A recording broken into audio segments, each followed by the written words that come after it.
Al-Hamim TV. আসসালামু আলাইকুম ওয়া রাহমাতুল্লাহি ওয়া বারাকাতুহু। আজ আপনাদের সামনে যে বিষয় নিয়ে আলোচনা করব সেটি হচ্ছে কোরআন ও হাদিসের সহজ পরিচিতি। আজ আমরা জানব কোরআন কি এবং হাদিস কি। প্রথম নম্বরে জানব কোরআন কি।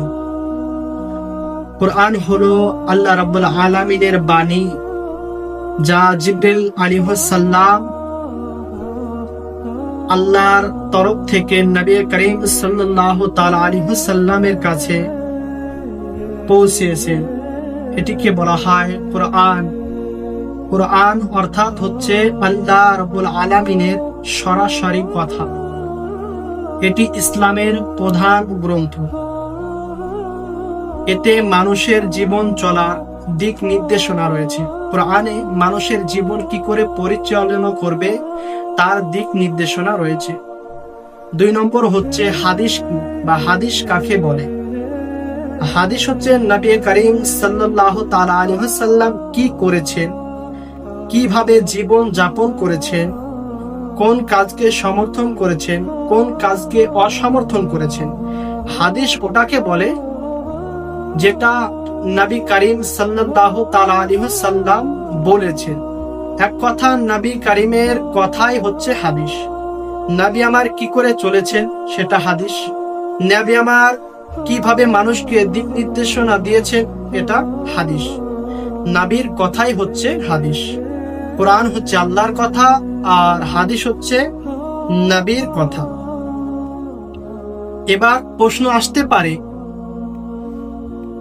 কেন দুটো গুরুত্বপূর্ণ? একটা তো গুরুত্বপূর্ণ হতে পারে যে কোরআন শুধু মানলেই হবে, এমনও তো হতে পারে। কেন যে শুধু কোরআন মানা হবে না, দুটোই মানতে হবে, হাদিসও মানতে হবে, কোরআনও মানতে হবে। গুরুত্বপূর্ণ কেন?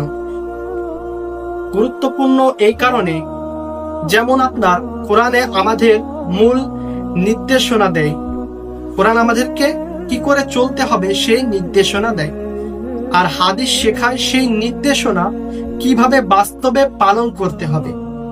উদাহরণস্বরূপ, কোরআনে নামাজের কথা বলা হয়েছে, কিভাবে নামাজ পড়তে হবে এসব কিছু আপনি হাদিসে পাবেন। মানে কোরআনে আপনি নামাজের ধরন, কত রাকাত, কেমন ভাবে নামাজে আপনি উঠবাস করবেন, এইসব নিয়ম কোরআনে আপনি খুঁজে পাবেন না। এর জন্য আপনাকে হাদিসে যেতে হবে। যেমন আপনার কোরআনে রোজা করার কথা আছে, কটি রোজা কমাস করতে হবে, এই কথার জন্য আপনাকে হাদিসে যেতে হবে। এটা মনে রাখতে হবে যে কোরআন ও হাদিস দুটো মিলে একজন মুসলমানের জীবন ব্যবস্থা তৈরি করতে হয়। আপনি কোরআন ও হাদিস ব্যতীত নিজের জীবনকে পরিচালিত বা আপনি সাফল্য হতে পারবেন না।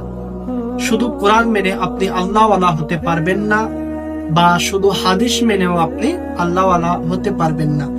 আপনাকে কোরআন ও হাদিস দুটোকে মেনে চলতে হবে।